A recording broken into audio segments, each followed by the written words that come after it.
been praying for God to inspire me, for me to receive His inspiration, but it's been a struggle. He hasn't been coming to me, so I keep pleading, Lord, it's Thursday. And then Friday came and I said, Lord, it's Friday. Please, please. Now I'm starting really to panic. I have a text in mind, but last night I was still so tired throughout the week, and I was sick actually yesterday. And I remember a friend of mine before, he is a Russian, and he told me when you're sick, just take vodka, fish, and milk. I think that's how applicable to me. But last night I said, Lord, I'm going to sleep. I might not wake up tomorrow well. I told him, you take care of it. Pastor was messaging me. I talked to Pastor. It was Wednesday. He was asking for my key text. Until last night, very late, I gave the key text, but I don't know the topic I'm going to talk about. But the Lord is good. He woke me up at 3 a.m. this morning. He didn't give me vodka, but when I opened my computer and made some research, I found something that I will be sharing to you this morning. So my real topic is our purpose.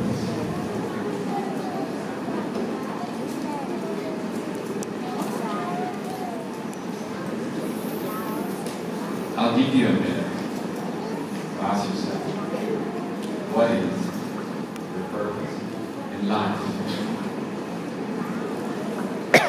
Do you have a purpose? Do I have a purpose? Actually, I thought before that my only purpose in life is to live life.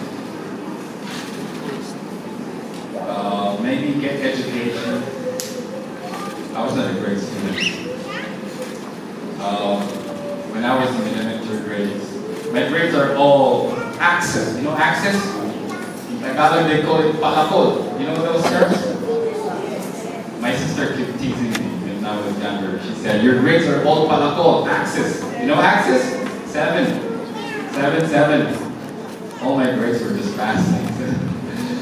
But I thought, if you study, you get educated, you could maybe get a decent job, a family, then what else? Maybe you can buy a house allow maybe get a car. You know, a lot of members here at RISDAC. Actually, when was this? When an old member, she's not a member, she was a regular attendee of our church. What's her name? She came for a visit last summer. Is that last summer? The other summer. Anne! There you go. Anne came and she said she was surprised to see a lot of cars up there. Before, there were only a few of them who had cars. And I thought, for me actually having a car is a big thing. I'm like, I grew up in a family who loved cars. I love car racing. So it's a big thing for me. So I thought, to have a life, you can have cars, you can have businesses and that. You can buy anything you want. That's life. That's what makes life good. You think so? How many of you are just like me, having those dreams that this is what life is? Don't be shy. It's okay, Toto. It's okay to dream to have a car. I was dreaming to have a car. I had a car in the Philippines before, it was a gift. But I smashed it. I crashed it head to head with a dump truck, so the gift of a car to me was gone. So How many of us want to have a good life? Of course, who doesn't want to? There's nothing wrong with that. How many of us want to have a car in Bangkok? I'm one of those. I'm dreaming to have a car. Live in a decent house, maybe. There's nothing wrong with that. But the question is, what really makes life? There's nothing wrong with it. What is in life? What gives meaning in life? What gives the purpose in our life? Is it popularity? Is it jobs? Is it, six-figure paycheck, salary? There's a principle in order for us to understand what is our purpose in life.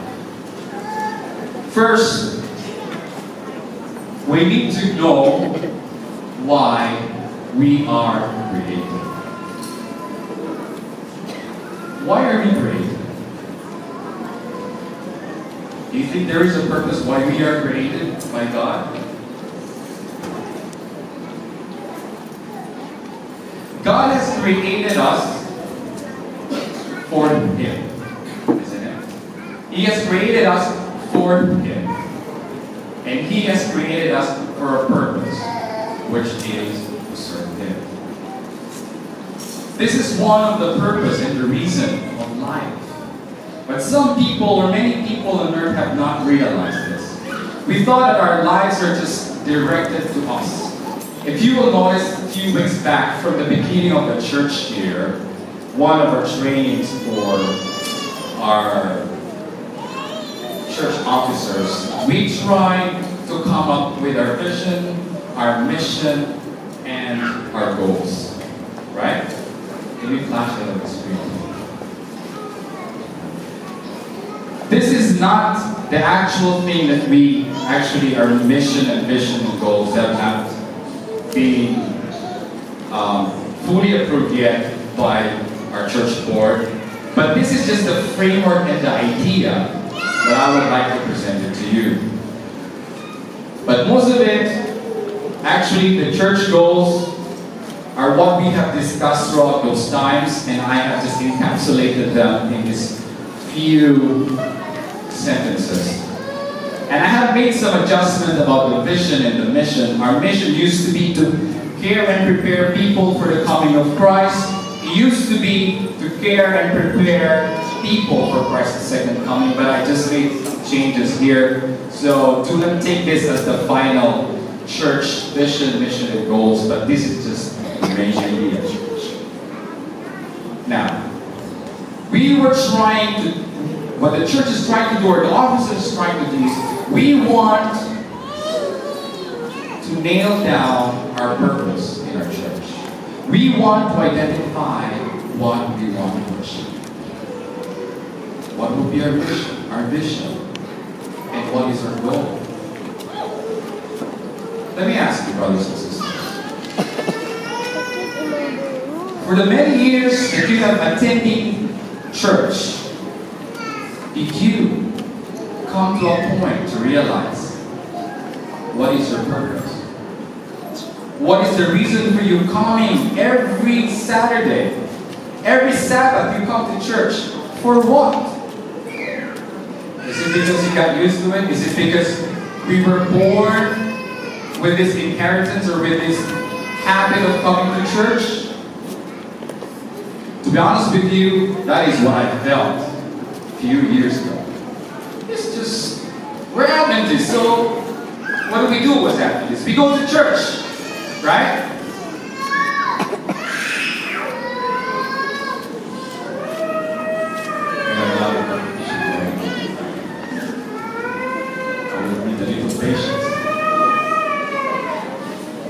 Now, I'm actually very happy to be an officer of this church because it made me realize what is really my purpose as a Seventh-day Adventist. And as a church officers, it's important for us, and as a whole church, it's important for us to know and identify our goals. Let's look into this one more time. Care and prepare people for the coming of Christ. Serve, to nurture, to disciple, to reach out to the lost and the needy. We're supposed to be that. And the needy. This is what we want to do together, including you, all the officers, in the next 2 years and more years to come. We want to focus on holding a meaningful and nurturing worship. Second, we want to serve the Lord with our talents and our abilities. Yes, we want to do that. We need your talents in this church. Be passionate in winning souls. I'm actually glad that we have departments in this church who are actually focusing towards Bible study, focusing toward outreach ministry, because this is the essence of our church. Fourth, reaching out to the community and respond to their needs. Today I would like to simply focus on the fourth, which is reach out to the community and respond to their needs. I would like to invite you to open your scriptures in the book of Matthew 25:31, verses 31 to 4. Father in heaven, we need your guidance. We need your wisdom. We need your spirit. Dwell in us, that we may be able to fully comprehend what you want us to understand, the purpose that you want us to live our life by. I pray in your name. Amen.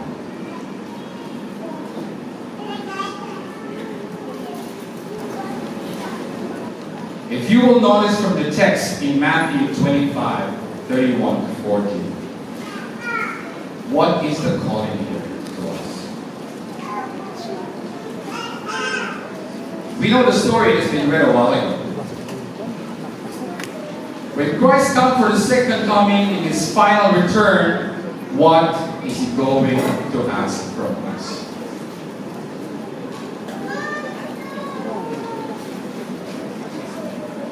What is going to ask from us?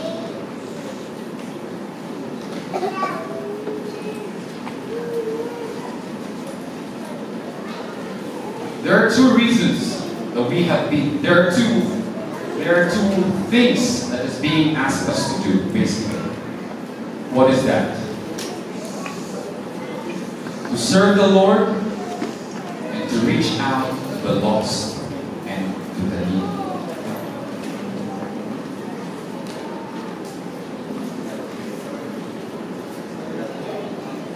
And when the Lord comes in his second coming, he's going to separate the goats from the lamb.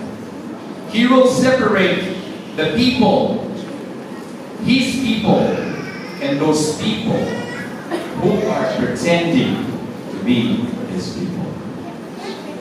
The goats that are pretending to be lambs, he is going to separate. And he's going to ask us, he's going to tell us, those of you who have visited me in the prison, those of you who have given me food when I was hungry, those of you who have given me water, who have given me clothes, go to my right. And what will happen to those people that have failed to do this? They will be cast down for eternal damnation. How many of us have come to the point of thinking that whenever we try to help out on other people. We are actually doing this for the Lord. So every time I pass by this beggar, I feel obligated to give 10 baht, give 20 baht. And the worst thing is this. If I'm with my wife, I have to do something. It shouldn't be not less than 20 baht.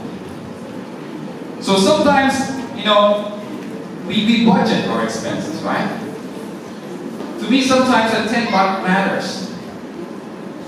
So sometimes I'll say, maybe I'll just ride a motorcycle and go around and I will not give 10 baht. Because, these people, they're not sick. They are well. But sometimes I feel that burden. Right? And we know for a fact that there are many people asking and asking and asking and never stop asking. What do we feel? Do we get annoyed with that? Do we get annoyed with that, to be honest with you? But what is the scripture telling us today? Matthew 25, 31 to 32. For I was hungry and you gave me something to eat. I was thirsty and you gave me something to drink. I was a stranger and you invited me in. I was sick and you looked after me. I was in prison and you came to visit me.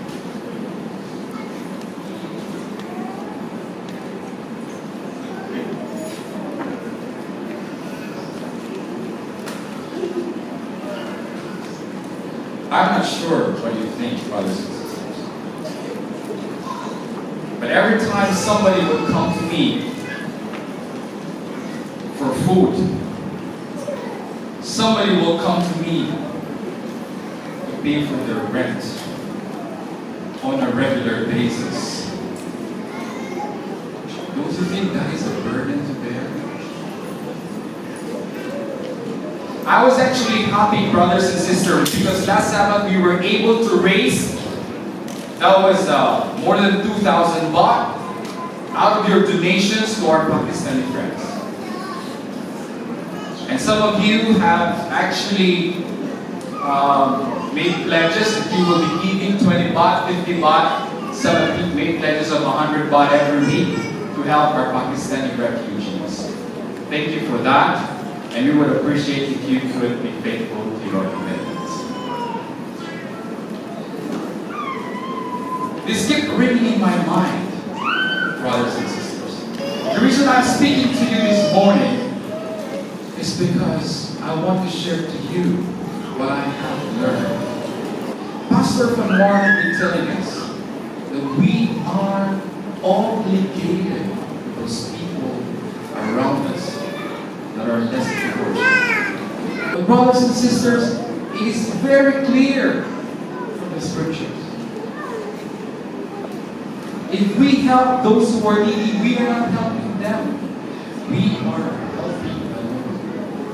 And if we despise them, we disregard them, we ignore them, who are we helping?